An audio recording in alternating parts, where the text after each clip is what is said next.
참 좋은 아침입니다. 주님께서 주신 복된 날입니다. 3월 7일 화요일입니다. 우리에게 주신 하나님의 말씀 마태복음 18장 1절부터 10절까지 말씀 함께 보겠습니다. 그때의 제자들이 예수께 나와 이르되 천국에서는 누가 크니까? 예수께서 한 어린아이를 불러 그들 가운데 세우시고 이르시되 진실로 너희에게 이르노니 너희가 돌이켜 어린 아이들과 같이 되지 아니하면 결단코 천국에 들어가지 못하리라. 그러므로 누구든지 이 어린아이와 같이 자기를 낮추는 사람이 천국에서 큰 자니라. 또 누구든지 내 이름으로 이런 어린아이 하나를 영접하면 곧 나를 영접함이니 누구든지 나를 믿는 이 작은 자 중 하나를 실족하게 하면 차라리 연자 맷돌이 그 목에 달려서 깊은 바다에 빠뜨려지는 것이 나으니라. 실족하게 하는 일들이 있음으로 말미암아 세상에 화가 있도다. 실족하게 하는 일이 없을 수는 없으나 실족하게 하는 그 사람에게는 화가 있도다. 만일 내 손이나 내 발이 너를 범죄하게 하거든 찍어내 버리라. 장애인이나 다리 저는 자로 영생에 들어가는 것이 두 손과 두 발을 가지고 영원한 불에 던져지는 것보다 나으니라. 만일 내 눈이 너를 범죄하게 하거든 빼어내 버리라. 한 눈으로 영생에 들어가는 것이 두 눈을 가지고 지옥불에 던져지는 것보다 나으니라. 삼가 이 작은 자 중에 하나도 업신여기지 말라. 너희에게 말하노니 그들의 천사들이 하늘에서 하늘에 계신 내 아버지의 얼굴을 항상 배움느니라. 아멘. 하나님의 말씀입니다. 한번 더 읽으시면서 묵상하시겠습니다.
요즘은 이 어린이에 대해서 이렇게 참 존중하고 사랑하고 이런 문화들이 그냥 자연스럽게 우리 주위에 있는데, 사실 한국에서 어린이날이 생긴 것은 1922년입니다. 그리고 일제 식민지 시절에 중단됐다가 해방이 되면서 1946년에 다시 시작이 됐는데, 그러니까 얼마 되지 않은 거예요. 잘 아시다시피 소파 방정환 선생님이 어린이날을 처음 주장하셨는데, 거기 어린이날 선언 3번을 보면 이런 얘기가 있습니다. 어린 사람에게 경어를 쓰되, 존댓말을 쓰되 늘 부드럽게 하여 주십시오. 그러니까 우리가 좀 예상이 가능하죠. 당시에 1922년, 1930년 이쯤만 돼도 어린이들을 꽤나 함부로 대했다. 지금은 자연스럽게 쓰는 이 어린이라는 말도 이 방정환 선생이 처음 사용하기 시작했는데, 어린 사람이라는 뜻입니다. 즉 나이는 어리지만 사람이다. 하나의 인격체다. 높임의 뜻이 담겨져 있죠.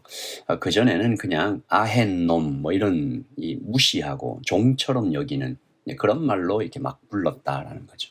한국뿐만이 아니죠. 예수님 당시 유대 사회에서도 어린이들은 사회적으로 거의 밑바닥이었습니다.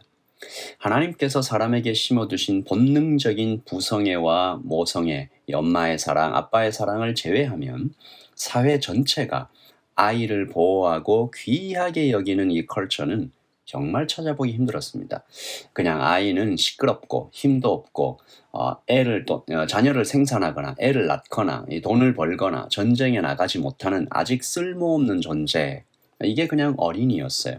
심지어 당시 어린이는 여자들과 함께 그 집의 재산 목록에 이렇게 기록이 되었을 뿐 결코 사람으로 대접받지 못했습니다. 오늘 그런데 예수님께서 그 어린이를 불러서 제자들 가운데 딱 세우시는 거예요. 그리고 더 놀라운 건 이 어린아이처럼 되라. 그래야 천국 들어간다. 그래야 천국에서 큰 자가 된다.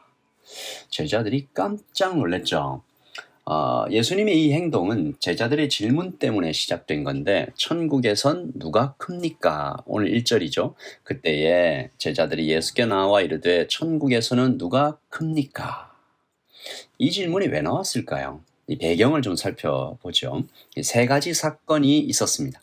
먼저 예수님께 베드로가 이 신앙 고백했다가 큰 칭찬 받았잖아요. 주는 그리스도요 하나님의 아들이십니다. 그리고 두 번째, 예수님께서 이 산에 3명의 제자를 데리고 올라가셨는데 거기서 빛나는 모습으로 변화하신 변화산 사건.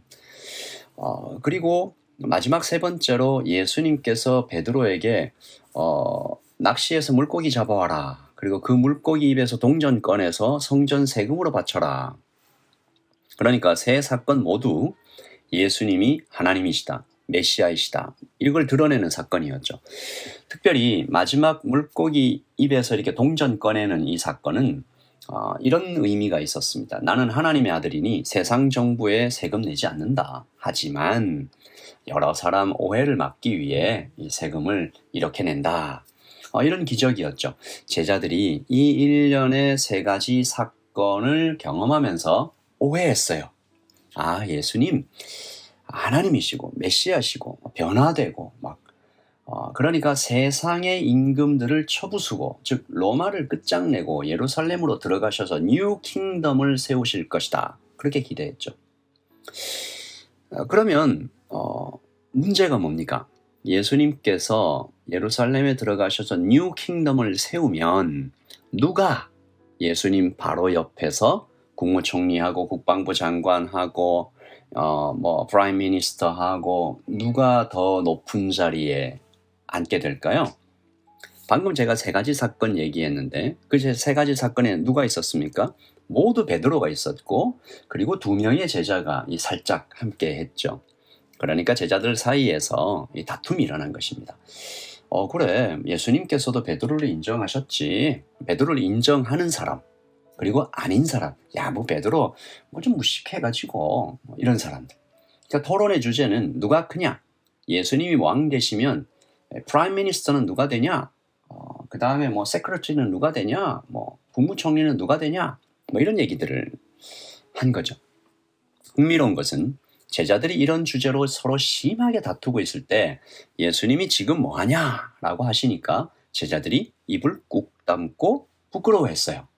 마가복음 9장에 이 사건이 나오는데 공동 번역으로 제가 읽겠습니다.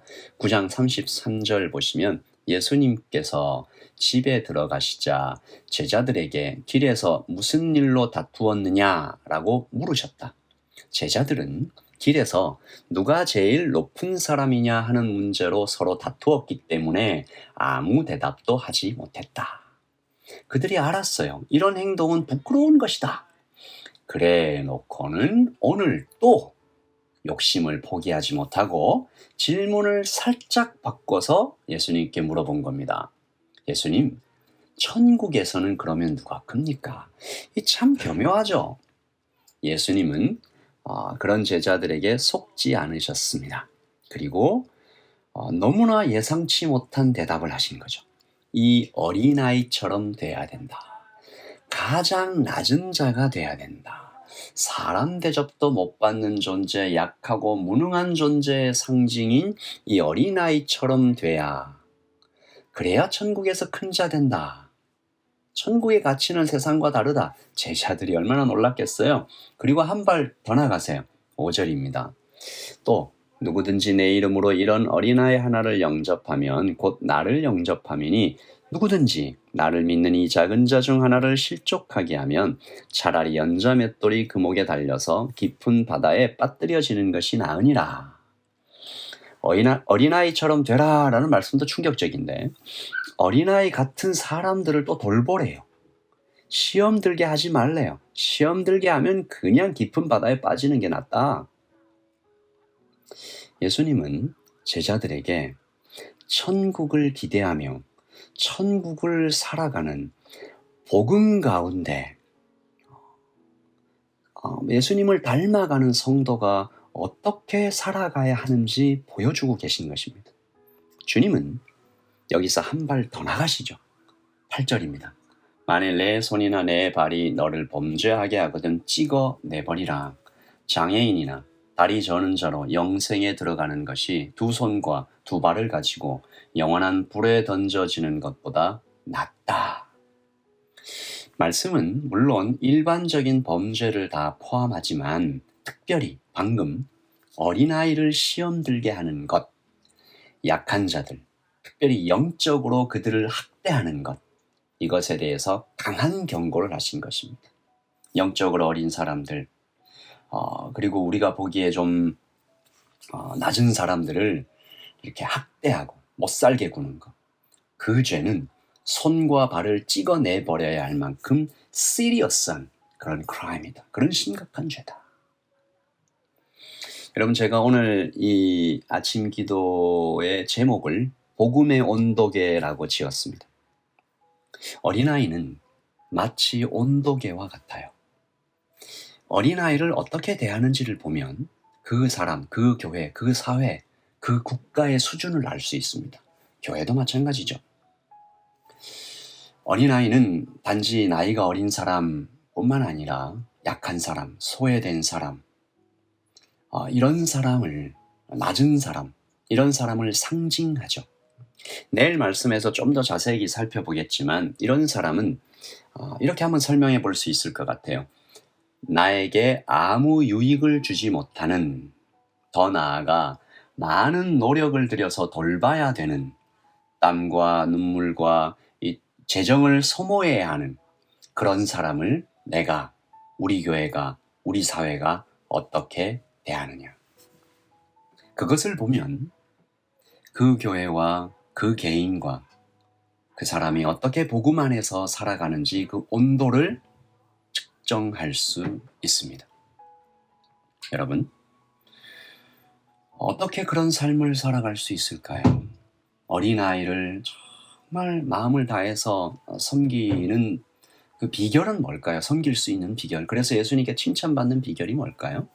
주님을 바라보는 것입니다. 주님을 바라보면 뭐가 발견돼요? 누가 어린아이냐라는 질문에 대답하게 됩니다. 누가 어린아이처럼 실수가 많고 약하며 성숙되지 못한 자인가? 나죠. 나 자신이죠. 내가 어린아이입니다. 나 같은 사람을 위해 이 땅에 오셔서 목숨을 내어주신 주님을 바라볼 때, 또 주님께서 어린아이처럼 자신을 낮추신 것, 어린아이 같은 나를 영접해 주신 것, 사랑으로 먹이신 것, 바로 내가 어린아이였구나, 내가 그 은혜를 받았구나라는 걸 깨달을 때 나도 다른 사람을 섬길 수 있는 사람이 되는 거죠. 우리 오늘 아침에 이 복음의 온도계를 우리 자신에게 좀 대보면 좋겠습니다.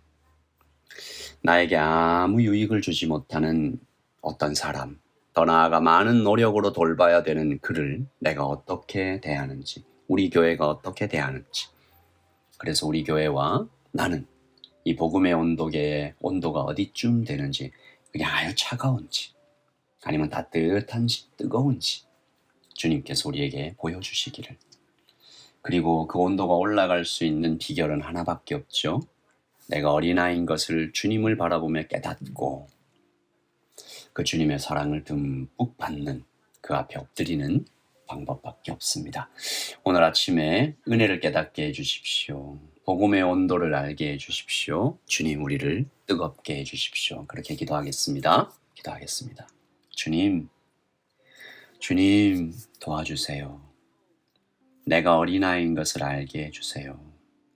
실수가 많고 참 그렇게 약하고 낮고 무능하고 연약하며 실수가 많은 사람인 줄 알게 해주셔서 그런 어린아이 같은 나를 위해 어린아이처럼 되셔서 이 땅에 오신 예수님의 은혜 깨닫고, 나도, 우리 교회도, 우리 가정도 다른 사람들을 돌볼 수 있는 그런 복음의 온도가 아주 뜨거운 그런 교회, 그런 나이가 되게 될 수 있도록 도와주십시오.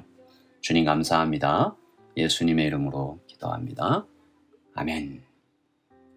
여러분, 우리 모두 복음의 온도가 따뜻하고 또 뜨겁기를 바라면서 주님께 기도하며 주님의 그 뜨거운 은혜를 더 많이 받아가는 오늘이 되기를 소원합니다. 여러분 평안하십시오. 샬롬.